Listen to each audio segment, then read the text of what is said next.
Assalamualaikum warahmatullahi wabarakatuh. Di video kali ini, kita akan mereview materi kuliah yang kita pelajari pada pertemuan sebelumnya di perkuliahan Filsafat Pendidikan tentang filsafat abad modern. Yang kami hormati Bapak Dosen Pengampu Rosi Satria Ardi, M.A. Pemateri yaitu kelompok 4 Prodi Pendidikan Guru Sekolah Dasar, Kampus Widya Suara Indonesia, yang beranggotakan Devin Anggara, Hanifa Fakira, Muhammad Ido Putra, Nelsie Afrita, Septa Sabahisma. Kita masuk ke materi. Renaissance berasal dari bahasa Prancis yang berarti kebangkitan kembali. Oleh sejarawan, istilah tersebut digunakan untuk menunjukkan berbagai periode kebangkitan intelektual, khususnya yang terjadi di Eropa.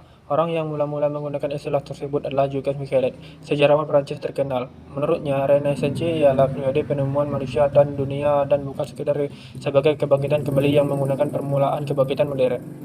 Ciri-ciri filsafat Renaissance yaitu menghidupkan kembali rasionalisme Yunani, individualisme, humanisme, dan lepas dari pengaruh agama lain.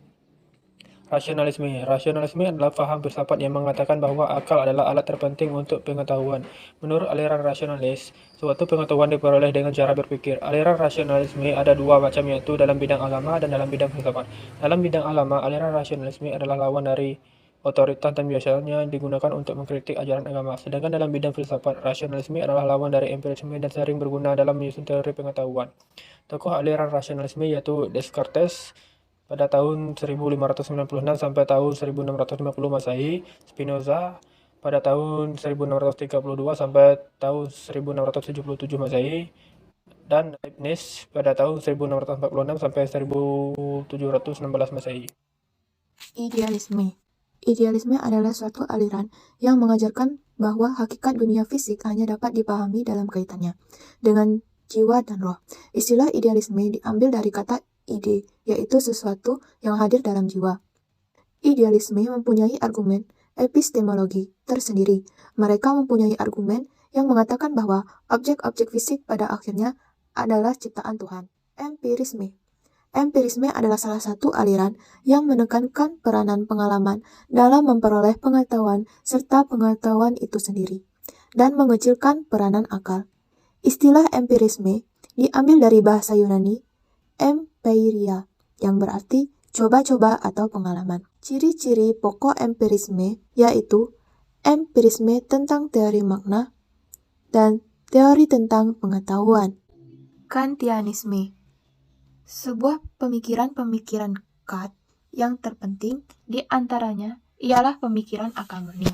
Menurutnya, bahwa dunia luar itu kita ketahui hanya dengan sensasi, dan jiwa bukanlah sekedar tabula rasa, tapi jiwa merupakan alat yang positif, memilih dan merekonstruksi hasil sensasi yang masuk itu dikerjakan oleh jiwa dengan menggunakan kategori, yakni mengklarifikasikan dan mempersepsikannya ke dalam ide. Sensasi-sensasi masuk melalui alat indera. Ada 5 alat indera. Melalui indera itu, kemudian masuk ke otak. Lalu, objek itu diperhatikan, kemudian disadari. Pragmatisme berasal dari kata pragma, atau bahasa Yunani yang berarti tindakan, perbuatan. Pragmatisme adalah aliran dalam filsafat yang berpandangan bahwa kriteria kebenaran sesuatu ialah apakah sesuatu itu memiliki kegunaan bagi kehidupan nyata. Tokoh filsafat pragmatisme, William James dan John Dewey. Eksistensialisme berasal dari kata eksistensi, dari kata eksis. Kata eksis itu sendiri adalah bahasa Latin, yang artinya exec, keluar, dan sistare, berdiri. Jadi eksistensi adalah berdiri dengan keluar dan dari diri sendiri. Filsafat eksistensi adalah benar-benar sebagaimana arti katanya, yaitu filsafat yang menetapkan cara wujud manusia sebagai tema sentral. Ini adalah satu ragam filsafat. Tokoh-tokoh yang dapat digolongkan ke dalam filsafat eksistensi telah banyak terdapat sebelum lahirnya filsafat eksistensialisme. Tokoh filsafat eksistensialisme Martin Heidegger dan J.P. Sartre, Gabriel Marcel. Positivisme. Positivisme adalah aliran filsafat yang berpangkal dari fakta yang positif, sesuatu yang di luar fakta atau kenyataan, dikesampingkan dalam pembicaraan filsafat dan ilmu pengetahuan. Tokoh aliran positivisme adalah Auguste Comte, yang berpendapat bahwa indera itu amat penting dalam memperoleh pengetahuan. Tetapi harus dipertajam dengan alat bantu dan diperkuat dengan eksperimen. Kekeliruan indera akan tepat dikoreksi lewat eksperimen. Selanjutnya, materialisme. Aliran filsafat materialisme memandang bahwa realitas seluruhnya adalah materi belaka. Tokoh aliran ini adalah Ludwig Froberg.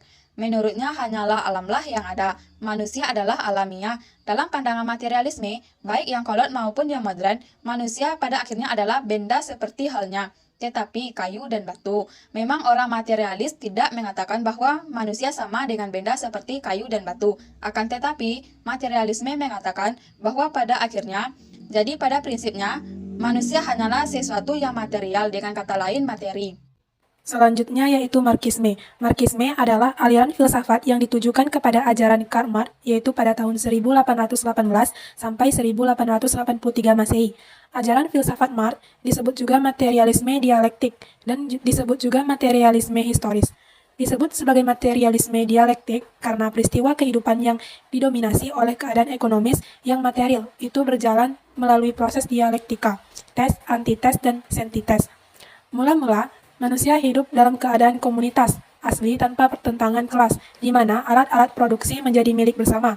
Kemudian timbul milik pribadi yang menyebabkan adanya kelas pemilik dan kelas tanpa milik yang selalu bertentangan. Jurang antara kaum kaya dan kaum miskin semakin dalam, maka timbullah krisis yang hebat. Akhirnya, kaum proletar bersatu mengadakan revolusi perebutan kekuasaan.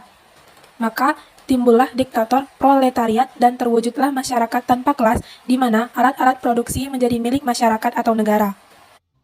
Kemudian ada ateisme. Ateisme merupakan aliran filsafat yang ingin mewujudkan sejarah manusia tanpa Tuhan. Tokoh filsafat aliran ini adalah Friedrich Nietzsche, yaitu pada tahun 1844 sampai 1890 Masehi. Tuhan dan agama menurutnya dipandang sebagai formula jahat yang diterapkan dalam setiap fitnah melawan manusia di dunia. Pokok-pokok filsafatnya yaitu yang pertama, kehendak untuk berkuasa merupakan dasar dan sumber tingkah laku manusia. Kedua, menurutnya manusia yang ideal adalah Superman. Dengan Superman, kehendak untuk berkuasa atas dunia menjadi sempurna. Dan yang terakhir yaitu kritik terhadap agama Kristen. Pokok-pokok filsafat ateisme. Pokok-pokok filsafat ateisme ini terbagi menjadi 3, yaitu yang pertama, kehendak manusia, yang kedua, manusia sempurna, dan yang terakhir yaitu kritikan terhadap agama Kristen. Baik, inilah review materi kuliah filsafat pendidikan tentang filsafat abad modern. Kami kelompok 4 berharap materi perkuliahan filsafat ini bisa berguna dan dimanfaatkan sebaik mungkin. Terima kasih. Wassalamualaikum warahmatullahi wabarakatuh.